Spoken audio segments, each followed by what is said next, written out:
دونوں میاں بیوی یہ دعا پڑھتے رہے. کیا ہوا، تھوڑے دنوں کے بعد دیکھا دروازہ نوک ہوتا ہے، کھولا تو دیکھا سالم اونٹ کے ساتھ وہاں موجود تھے. یعنی مشرکین کا اونٹ لے کر اس پر سوار ہو کر وہاں سے بھاگ آتے ہیں. تو یہ دو بہترین دعائیں ہیں.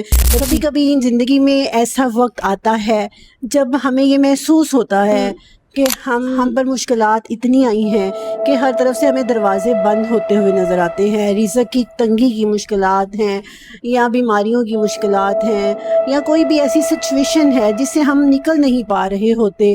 تو ہم اتنے زیادہ پریشان ہوتے ہیں کہ گویا قریب ہوتا ہے کہ ہم جو ہے مایوسی کا شکار ہونے لگے، ہم نا امید ہونے لگے. کبھی مایوس مت ہونا، امیدوں کے سمندر میں تلا تم آتے رہتے ہیں. کبھی ہم اتنا نا امید ہونے لگتے ہیں کہ گویا ہم اپنے رب کو بھولنا شروع ہو جاتے ہیں، رب سے نا امید ہونا شروع ہو جاتے ہیں. تو ایسے حالات میں ہمیں کیا کرنا چاہیے؟ ہر کسی کی زندگی میں ایسے حالات آتے ہیں. 3 آج ہم عمل دیکھیں گے جو ہمیں کرنے ہیں، اور 2 دعائیں جو بڑی پاورفل دعائیں ہیں نا، وہ میں آج آپ کو لوگوں کے ساتھ شیئر کروں گی. تو آئیے دیکھتے ہیں وہ اعمال اور وہ دعائیں.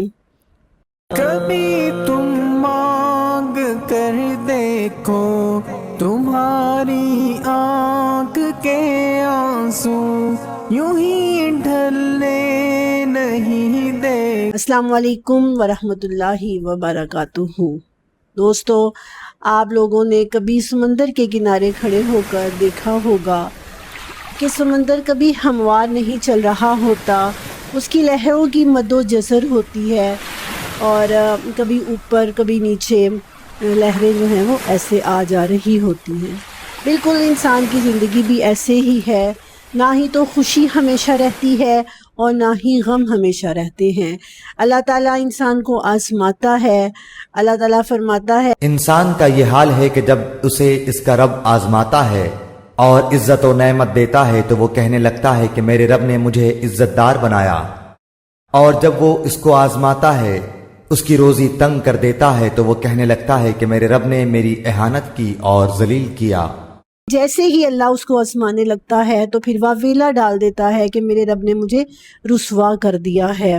اللہ تعالیٰ کی طرف سے اگر آزمائشیں انسان پر نہ آئیں، مشکلات نہ آئیں، غم نہ آئیں، تکلیفیں نہ آئیں، تو یقین جانیے انسان کبھی بھی اپنے رب کو یاد ہی نہ کرے.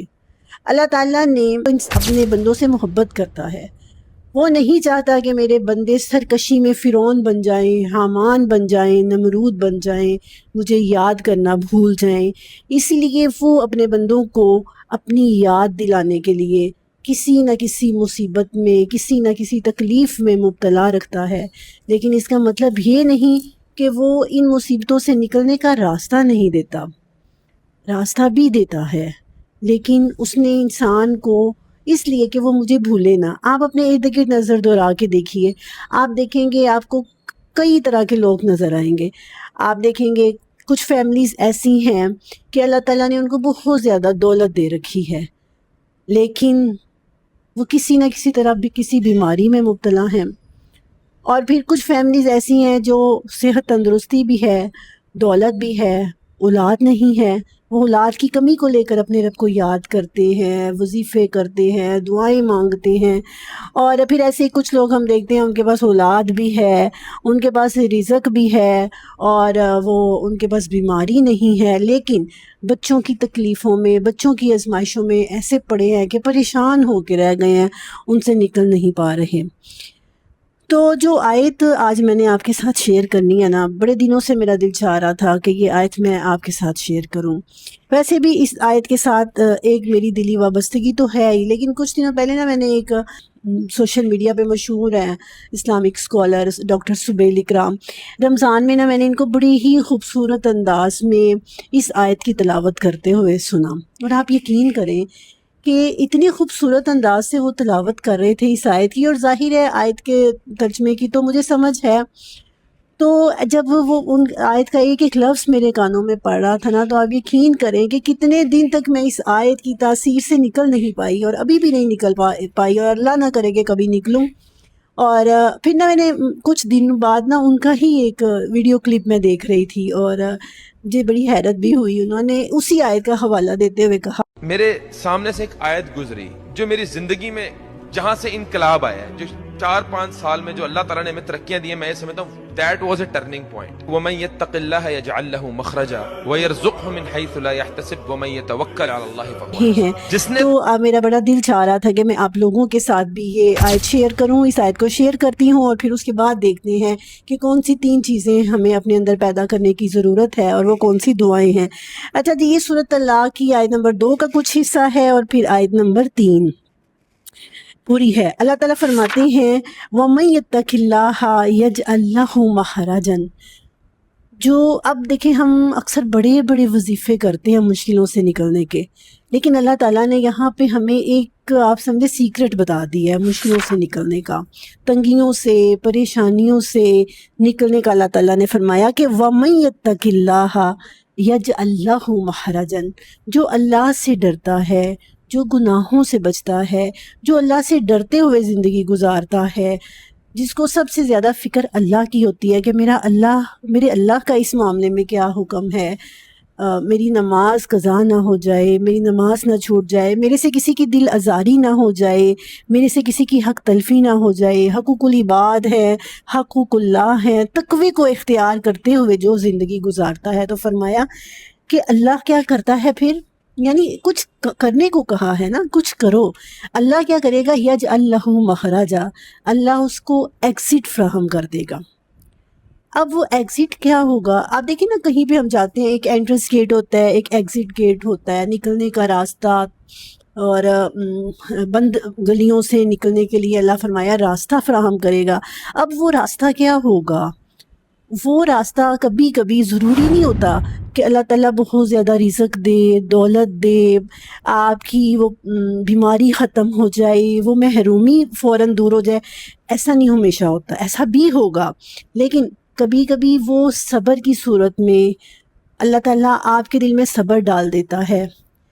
ان سرکمسٹینسز کو، ان پرابلمز کو کیسے مینٹین کرنا ہے، کیسے برداشت کرنا ہے. اللہ تعالیٰ آپ کے اندر کریج پیدا کر دیتا ہے، حوصلہ پیدا کر دیتا ہے، اپنی ذات پر توکل پیدا کر دیتا ہے، اپنی یاد سے آپ کے اندر ایک سکون پیدا ہو جاتا ہے. تو یہ بھی ایک ایگزٹ ہوتا ہے.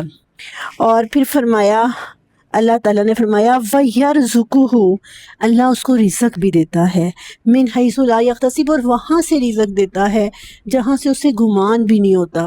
ایسے راستے جو اس نے سوچے بھی نہیں ہوتے، وہ کہیں اور اس نے نظر لگائی ہوتی ہے، اللہ کہیں اور سے اس کی وہ ضرورتیں پوری کر دیتا ہے. اور اکثر اس بندے کو احساس بھی نہیں ہوتا کہ اللہ میری پوری کر رہا ہے. فرمایا لیکن اس کے لیے بھی ایک چیز ضروری ہے، اور وہ کیا؟ وَمَن يَتَوَكَّلْ عَلَى اللَّهِ، جو اللہ پر توکل کرے گا، جو اللہ سے ڈر رہا ہے اور پھر اس کا اللہ پہ توکل ہے، وہ یہ نہیں کہے گا کہ کیسے دے گا، وہ کیسے وہ پوری کرے گا. فرمایا کہ فَهُوَ حَسْبُهُ، وہ اسے کافی ہو جائے گا. جو اللہ پر توکل کرے گا اللہ اس کے لیے کافی ہو جائے گا. جیسے وہ ابراہیم علیہ السلام کے لیے کافی ہوا تھا جب انہوں نے آگ میں چھلانگ لگا دی تھی، جیسے وہ اپنے نیک بندوں کے لیے کافی ہوتا ہے، ایسے وہ اپنے ہر اس بندے کے لیے کافی ہو جاتا ہے جو اس پر توکل کرتا ہے. اور اسی لیے تو میں بارہا یہ بات کرتی ہوں اپنے پروگرامز کے اندر کہ قرآن جیسی بک کوئی نہیں ہے. قرآن جتنا انسان کی سائیکولوجی کو سمجھ کے اللہ تعالیٰ اس میں بات کرتے ہیں نا، آپ یقین کریے کہ بندہ حیران رہ جاتا ہے، ورنہ حیرت میں انسان گم ہو جاتا ہے. دیکھیے آگے اللہ تعالیٰ کیا فرمان، ان اللہ بالغ امرہ، اللہ معاملے کو کی تہہ تک پہنچنے والا ہے، یعنی اللہ کو پتہ ہے. اور پھر فرمایا قد جعل اللہ لکل شیء قدرا، اللہ نے ہر چیز کے لیے ایک اندازہ مقرر کر رکھا ہے، اللہ نے ہر چیز کے لیے ایک پیمانہ مقرر کر رکھا ہے. اب یہاں پر نا ہم نے اللہ تعالیٰ کی 3 خوبیاں ایسی ہیں کہ اگر وہ آپ کے اندر پیدا ہو جاتی ہیں نا، آپ ان کو سمجھ لیتے ہیں اس آیت کے ساتھ ساتھ، اگر آپ ان 3 چیزوں کو اپنے مائنڈ میں رکھتے ہیں نا، تو دنیا کی کوئی طاقت آپ کو ہلا نہیں سکتی۔ جب آپ کا اپنے رب کے ساتھ تعلق مضبوط ہوتا ہے اور اس دوران ایک بندہ مومن پر جو تکلیفیں آ رہی ہوتی ہیں نا، وہ ان کو انجوائے کرتا ہے۔ شیخ احمد سرہندی کا واقعہ میں پڑھ رہی تھی۔ آپ جانتے ہیں کہ مغلیہ سلطنت کہاں تک پھیلی ہوئی تھی، کراچی سے کلکتہ تک، اور بہت زیادہ پھیلی ہوئی تھی۔ اس میں اکبر بادشاہ تھا نا جس نے وہ دعویٰ کیا تھا، ایک نیا دین اکبری پیدا کیا تھا، تو جو ہے وہ اس کے آگے جو ہے وہ بہت بڑا گناہ تھا اگر کوئی اس کے دربار میں گیا ہے اور اس نے سر نہیں جھکایا۔ اب جو یہ شیخ احمد سرہندی تھے نا، یہ ان کے دربار میں گئے، پتہ تھا ان کو کہ یہاں پر یہ شرط ہے، لیکن انہوں نے کیا کیا، ویسے ہی السلام علیکم کہا، اور علماء نے بھی فتوے دیے۔ علماء سو ہر دور میں موجود رہے ہیں۔ اصل صحیح دین پر کام کرنے والے ہوتے ہیں وہ ہمیشہ کم ہوتے ہیں۔ جیسے کہا جاتا ہے نا کہ حسین کم ہی ہوتے ہیں، حسینیت پر عمل کرنے والے ہمیشہ کم ہوتے ہیں، کیونکہ حسینیت کا انجام آخر موت ہوتا ہے۔ تو انہوں نے اسلام ہی صرف کیا، انہوں نے وہ جھکے نہیں۔ اب کیا تھا، اب ان کو جیل میں ڈال دیا گیا۔ ان کا بیٹا ان سے ملاقات کرنے جاتا ہے تو وہ اپنے بیٹے کو کیا کہتے ہیں، وہ کہتے ہیں جو سکون مجھے اس جیل میں میسر ہوا ہے نا، اللہ کے لیے جیل کاٹتے ہوئے، اپنے بیٹے کو کہتے ہیں میرے بیٹے تم یقین کرو مجھے کبھی بھی اپنی لائف میں یہ سکون حاصل نہیں ہوا۔ تو یہ اللہ تعالیٰ کا ایک فضل ہوتا ہے اپنے نیک بندوں پر۔ تو سب سے پہلی چیز جو اپنے اندر پیدا کرنی ہے وہ یہ ہے کہ میرے جو حالات ہیں نا، جن حالات سے میں گزر رہا ہوں، جس گھر میں میں رہ رہا ہوں، جس بیماری میں یا جس تکلیف میں یا میری فیملی کا کوئی ممبر مبتلا ہے، اور جس طرح کی فیملی مجھے ملی ہوئی ہے، اگر آپ اپنی فیملی سے بہت تنگ آئے ہوئے ہیں، جس طرح کی فیملی مجھے ملی ہوئی ہے، جس طرح کا میرے کاروباری حالات ہیں، اللہ میرے حالات سے واقف ہے۔ وہ ایک لمحے کے لیے بھی میرا رب میرے حالات سے غافل نہیں ہے۔ اس نے اگر مجھے ان حالات میں رکھا ہے تو یقیناً اس میں اس کی کوئی بہتری ہوگی۔ سب سے پہلی چیز اپنے اندر یہ پیدا کرنی ہے کہ میرا رب مجھے دیکھ رہا ہے۔ ان اللہ لطیف بعبادہ، لطیف کا مطلب ہے بے حد باریک بین۔ میرا رب اتنا باریک بین ہے کہ وہ ایک لمحے کے لیے بھی میرے حالات سے غافل نہیں ہے، وہ میرے حالات کو جاننے والا ہے۔ پہلی یہ چیز اپنے اندر پیدا کرنی ہے۔ باریک بین کا مطلب ہوتا ہے، لطیف کا مطلب ہوتا ہے باریک بین۔ ایک تم بھول جاتے ہو تمہارے ساتھ جو حالات گزرے ہیں، جو سرکمسٹینسز گزرے ہیں، جب خوشی کا وقت آتا ہے نا تو تم بھول جاتے ہو، لیکن جن حالات سے تم گزرے ہو تمہارا رب نہیں بھولا، اسے سب کچھ یاد ہے، نمبر 1۔ اور نمبر 2 یہ کہ وہ رب دانا ہے، وہ حکمت والا ہے۔ ایک ڈاکٹر ہے نا، آپ کا ڈاکٹر، وہ آپ کا ٹریٹمنٹ کر رہا ہے، آپ کو یقین ہے کہ یہ بہت سمجھدار ڈاکٹر ہے، یہ بہت دانا ہے، بہت وائز ہے، بہت انٹیلیجنٹ ہے، میں اسی سے ٹریٹمنٹ کرواؤں گا۔ اب وہ آپ کو کتنی کڑوی دوائی دے گا، آپ کا کوئی پارٹ آف باڈی کاٹنے کا کہے گا، آپ مان جائیں گے، جبکہ یہ بہت تکلیف دہ عمل ہے، وہ بہت بڑا آپریشن کہہ رہا ہے، سرجری کہہ رہا ہے، سی ٹی اسکین کہہ رہا ہے، کچھ بھی کہہ رہا ہے، آپ کروائیں گے کیونکہ آپ کو اس پر یقین ہے۔ تو ایسے ہی یقین رکھنا کہ میرا اللہ دانا اور حکیم ہے، اس نے مجھے ان حالات میں رکھا ہوا ہے، اس گھر میں میں رہ رہی ہوں، اس فیملی میں میں رہ رہی ہوں، میں باہر کی کوشش کر رہی ہوں، میرا باہر کا نہیں ہو رہا، میں اپنے بچوں کے لیے میں نے یہ پلان کیا ہوا ہے، وہ پلان پورا نہیں ہو رہا۔ تو یقین جانیے اس میں اللہ کی ایسی حکمتیں پنہاں ہیں جن کو ہم نہیں جانتے۔